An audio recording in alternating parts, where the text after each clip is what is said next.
can we bring to stage the amazing Mark D? Come on down, Mark. Hey.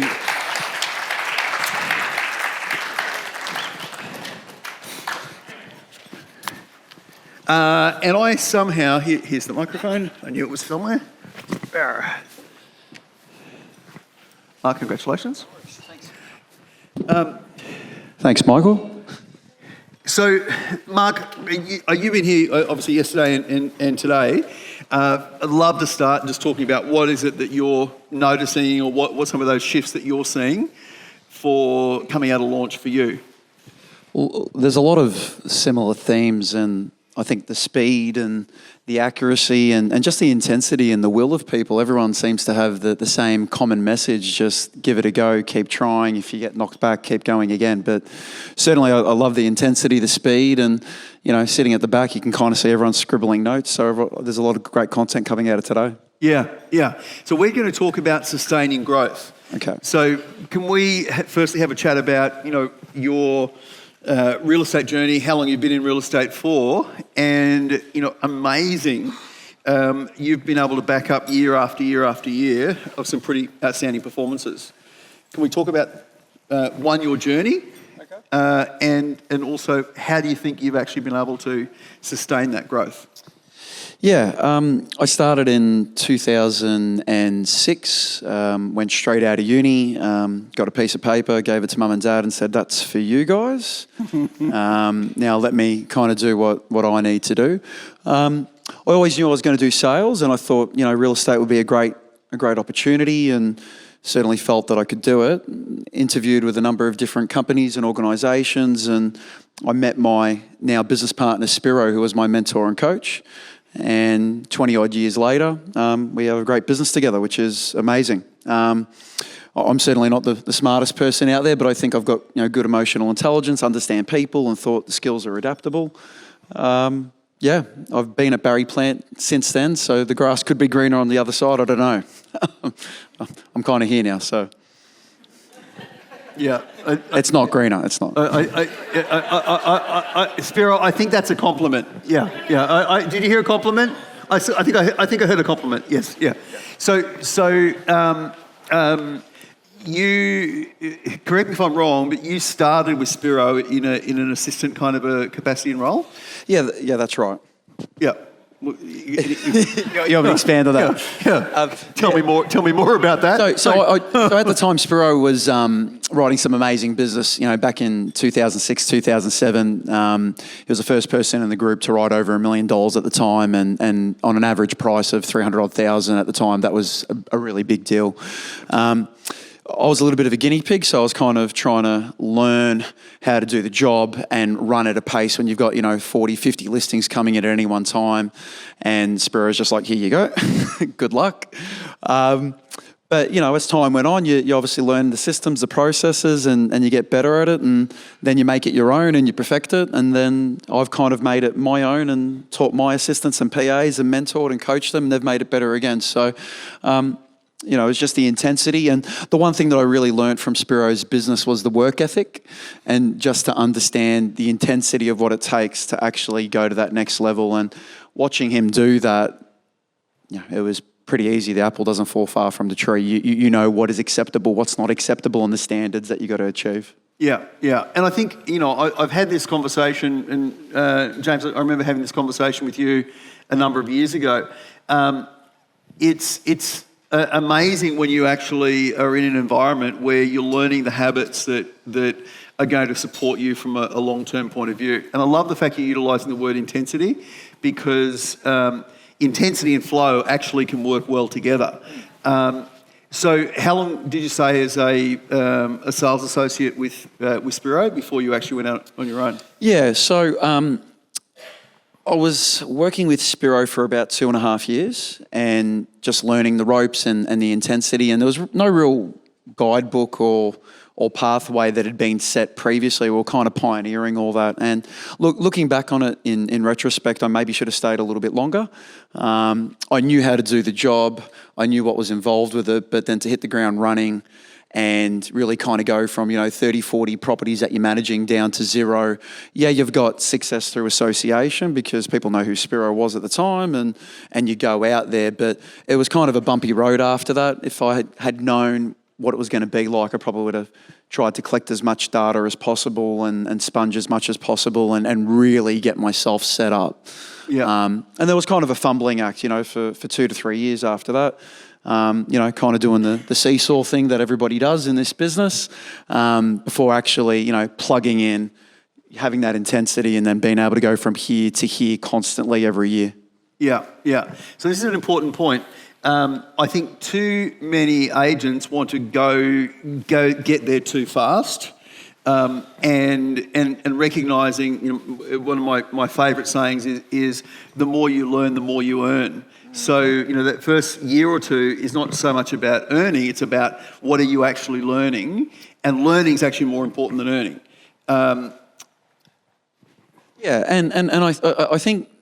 For me, it was never really about the money. It was always just about trying to be the best that I could be, to make myself proud, to know that I'm capable. My family, dad's a CFO, brother's an accountant. I've got some pretty high performers within my own family unit, and to get into real estate, I was a bit of the black sheep. What are you going to do? That's not academic.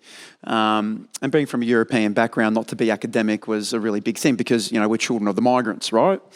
So, I just knew that if I work hard enough, long enough, at some point this is going to work out for me. And, you've heard that, throughout the journey for a lot of people, but it's about having that common goal. And for me, there really wasn't any other option. It was just like, hey, I've gone to uni, I hate this. I'm not going to be able to make any money out of it. I can't do accounting. I'm not like my other family members. There's no other option. Let's make it work. Yeah. So there's a wonderful saying about JFK that he used to walk home every single day past this wall, and he'd always wonder what was on the other side of the wall. So one particular day he took his hat off. This is back from school. Took his hat off and he threw his hat over the wall. So he moved from being involved in finding out to committed. So he now had to actually retrieve his hat.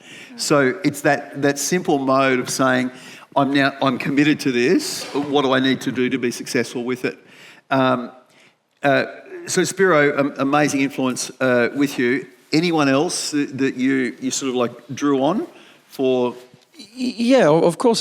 At the time that I was getting into it, YouTube had just started and all the social media platforms. So, there wasn't as much information as there is today to kind of pick and choose, who you want to mentor or coach you, and you can learn without them actually being there.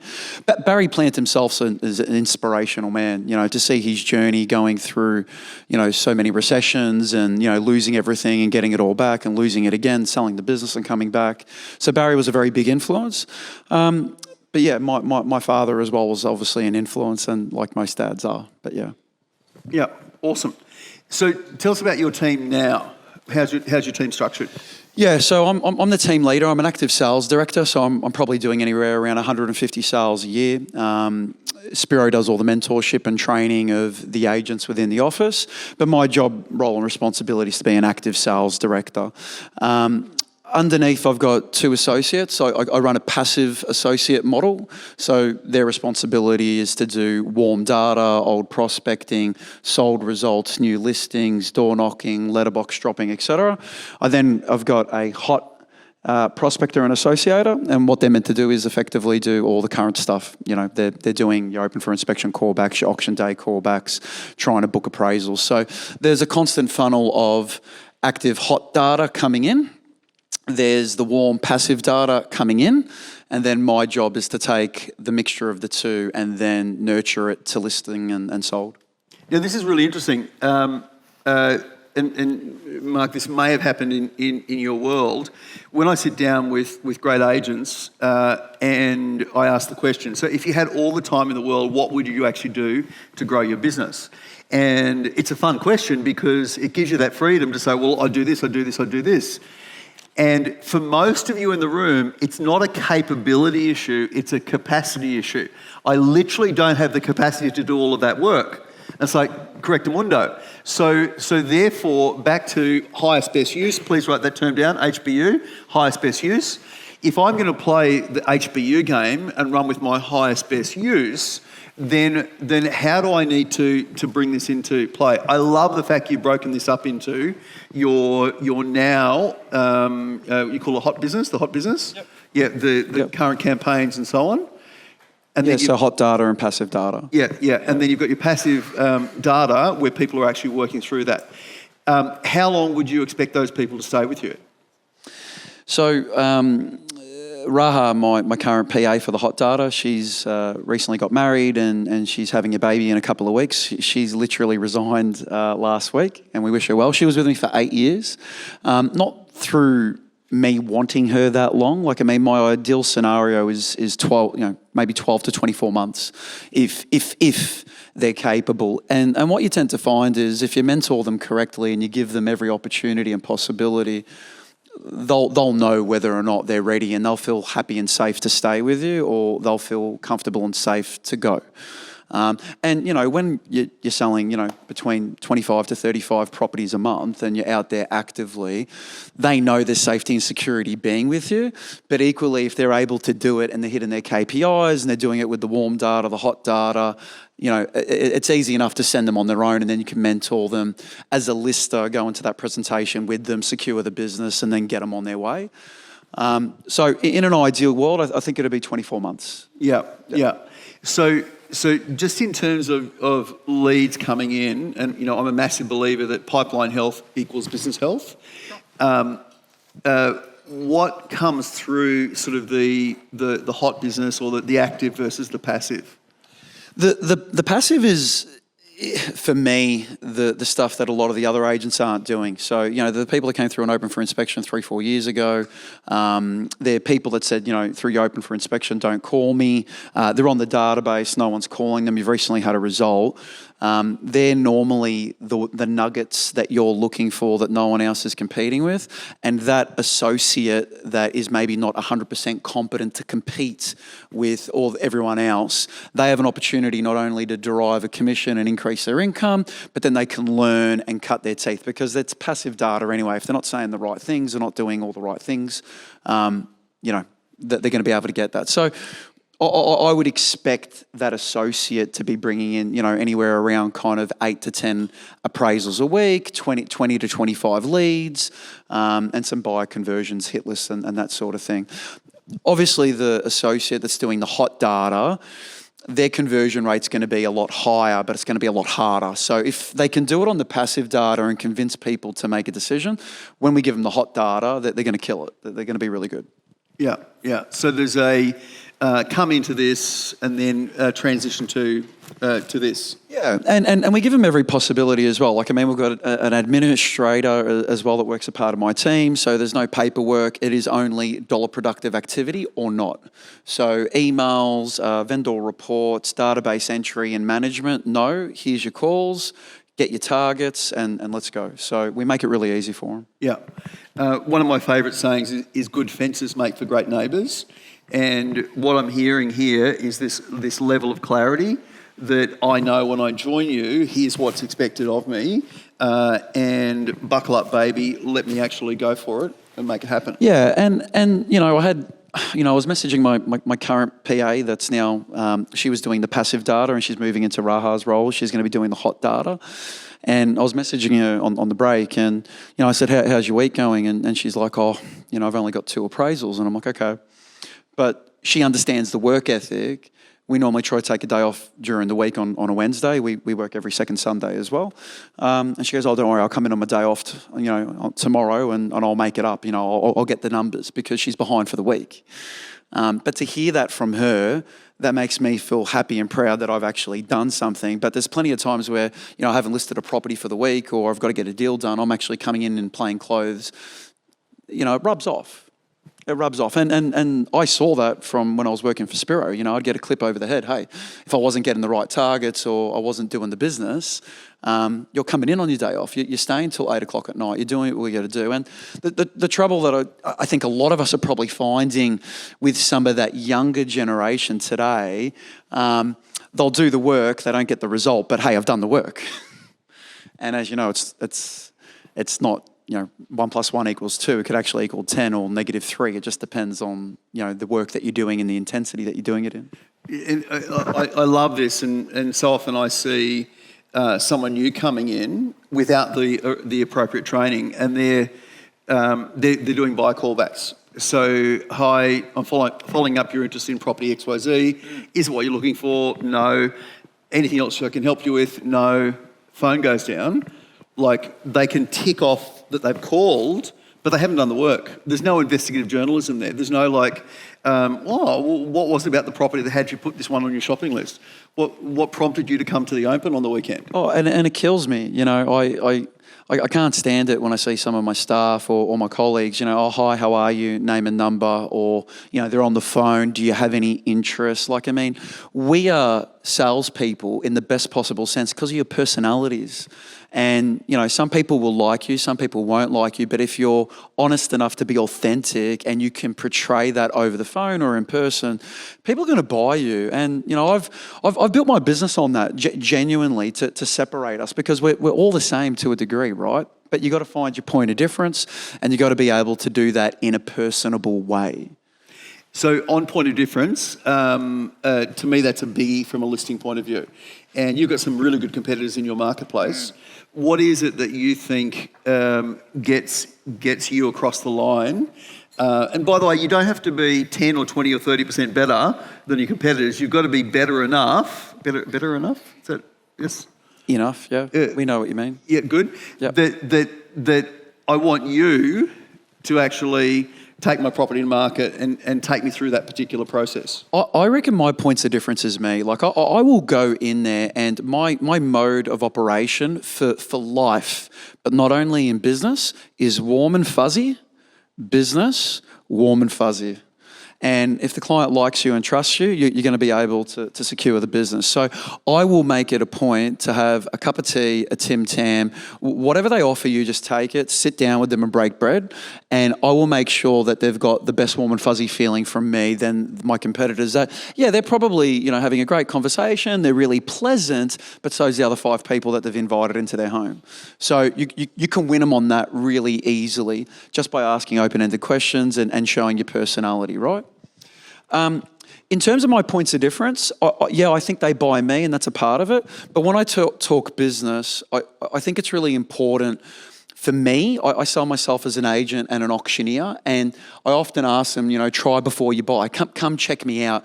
At my auctions, it's not the mid's been it's like. Today it's Facebook, Instagram, TikTok, Netflix. It's engagement. Do I like you? Do I trust you? And in my auctions, I try to portray that. And even if my points at the listing presentation is not as good as the other agent, I promise you when they come to my auction, I've probably got another 25, 30% chance above and beyond to win that business. Because they'll see, I know the buyers by name, I know them by face, I'm engaging, and it's entertaining. The amount of times where I think I've been on the back foot at a listing presentation because I forgot to talk about a particular aspect, and then I invite them to the listing to my auctions, I can turn it around really, really quickly.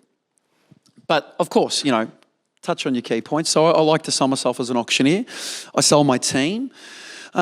And I just think in terms of the whole presentation, whether I talk about database, whether I talk about my network, whether I talk about communication, buyer communication, vendor communication, it's the personality aspect of it that gets them engaged. So it's not just bleh, it's bleh, question, come back. Can you hear the tonality that in Mark's voice? It's like, I want to know more about this. I want to know more about this. So one of the superpowers I think that great agents have is a term I talk about at Agent Bootcamp, and that is premeditated spontaneity. So I get your listing appointment has got a number of components that you would roll out all the time, but I would feel this is the first time you're having this conversation. You're having it with me. You know what it is? Sorry to interrupt. I think a lot of agents know what they do. But if you break it down, it's probably kind of a subconscious thing. Like if you've asked me to explain what I do, I don't really know what I do, but I know how to do it. And I think a lot of that comes down to the individual and their personality. Because there's that much information out there, and you can follow an ABCD plan, but as you know, it can kind of be like E back to A, and then it's how you deliver it, right?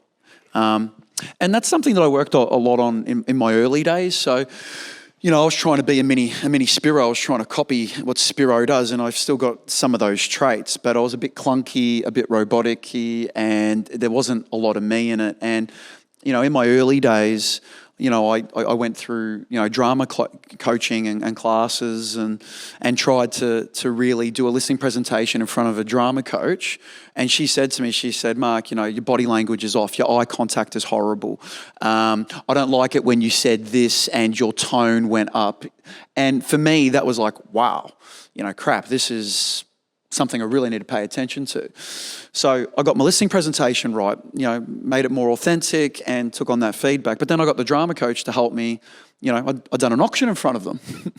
And I'm like, oh, wow, okay, I didn't realise I do this stupid thing with my hand. And I didn't realise, and your family and friends can give you that to a degree, but to actually have a person that is specialised in human behaviour and it's a performance, yeah. I felt that was really helpful for me. And you're paying for the privilege of feedback. Yeah. So therefore, by default, that you get it. I typically do about 2 listing critiques per month, and someone's got to be ready for a critique, because if they're not, they'll but I thought I was doing great. Well, hang on, why would we be doing a listing critique with you, not to actually look at the tweaks, the improvements in the process? Yeah, and I had that critique. I had people like Barry, I had people like Spiro, but it's different, and it's different because, it's real estate focused, they look at that, but it was just interesting to hear the drama coach's perspective, just from a mannerism and a tonality and what you're actually saying, because we know how to connect the dots from a real estate perspective, but the articulation to the human, we could all benefit from that.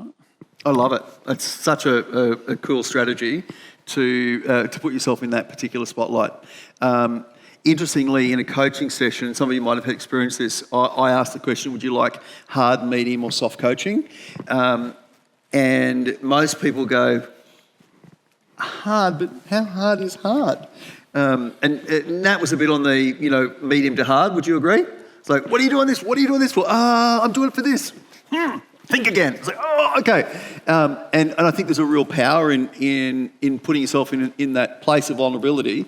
By the way, clients will actually say yes or no to you. They won't necessarily say, when you did that, I didn't like it. They'll just say yes or no. So the ability to have someone on your team to be able to check in on that is awesome. The worst people, I think, to get feedback from is other agents, because they know what you're supposed to say. So you're better off to go to your property management team or someone outside who can give you that sort of openness and honesty. 2026. What's the plan for Mark? I mean, clearly you've got some team changes, given... Yeah, we do. Look, it's really about growth and mentorship and making sure that, for me and my team specifically, as well as the greater team, that everybody has a path and a journey forward, and they understand the clarity of that path. I think we've been guilty in the past with Spiro and Theo and my partners that, we run at a very high pace and we just have an expectation that everyone's going to follow and just do the same thing. We've really, broken down our business and gone back again and again and saying, why are we hiring people like us? Yeah, because we like them and we feel good about ourselves, but we actually need more people, like us, but also not like us, and understanding that they've got different needs and wants. So we're really workshopping, what's important for them and how can we help them grow and give them their space and roadmap, because my roadmap is not necessarily theirs, and what do they want. I think speed's really important for us. And I'm just going back to basics. I've always been successful personally and professionally. If people are going that way, I actually want to go that way. I love some of the content today around the social media and how they're doing it, but everyone's doing it. So I actually cringe and I'm like, I have to do it now too. No problems. But I'm hitting print media again. I'm going hard into that. I'm doing a lot of letterbox drops and magazines, and I'm doing weekly newsletters, and the email bombs and everything. Fine, I get them myself. Delete. See you later. Delete. Off you go. You're in people's faces, but what value and and engagement are you getting? So I'm really big on the print, and I'm ramping that up. I get nothing in my letterbox. I work in the same farm area and live in the same farm area, and I get nothing from my competitors. I don't even get a Coles catalogue. There is nothing in there. And I'm like, what an opportunity. No one's doing this. So snail mail is back in certain marketplaces. You've got to be aware of it. In other markets, you push up against some of the paper and usage and so on, sort of I guess green sort of component. But it's great you're actually looking at your marketplace and what's going to actually work really well. Yeah, we've undertaken together with Spiro and Theo a bus stop strategy now. So we're just trying to get around all the bus stops. I do cinema-based advertising in my local area before your movie pops up. There's my video and my auction profile, and I can't tell you how many times I get a text message on a Friday or Saturday night, Mark, you stuffed up my movie. I still get that. So I'm really ramping up the awareness, the speed, and just making sure that we're giving our team a path forward that they want, not what we want. Love it. Mark. Thank you. Thanks, Mark.